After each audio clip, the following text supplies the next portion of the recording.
You've been critical of the new Treasury plan. We'll talk about that in a second. But I wonder, as we look at the markets up almost 300 points, we've come from the mid 6,000 level on the Dow. What do you think the market is hitching its hopes onto, for better or for worse? Well, the markets go up and down. They've been consistently excessively optimistic about where the economy is going. Right. As an economist, we tend to focus on the longer run fundamentals, on the question of growing unemployment, festering problems, not just in our banks, but other parts of our financial system. Remember, it wasn't just the banks that put their money into real estate, and the price of real estate has plummeted. The data that came in recently about how prices are continuing to fall. There are many other financial institutions with a lot of exposure to real estate. Whenever the economy goes into a downturn, there are more defaults on commercial loans and credit cards. So Sure. As an economist, I see these festering problems, and I see this on a global scale. Problems in Eastern Europe spreading over to the banking system in Europe.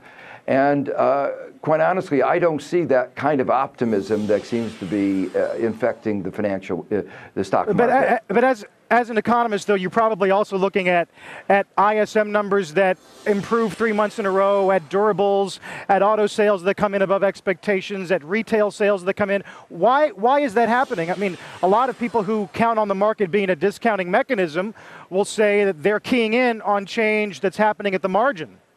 Well, I mean, the basic fundamentals, let me try to make this clear, is that the American economy for a number of years was living beyond its means. American households were sustaining their consumption on the basis of debt, debt, debt. And that model is broken.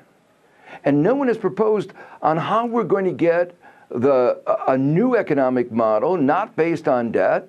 Even if we fix the banks, the fact is that American households, with their wealth, so much of their wealth destroyed, and with reality having finally struck on them, they're not going to be willing, even if the banks were willing, to borrow in the way that they did before.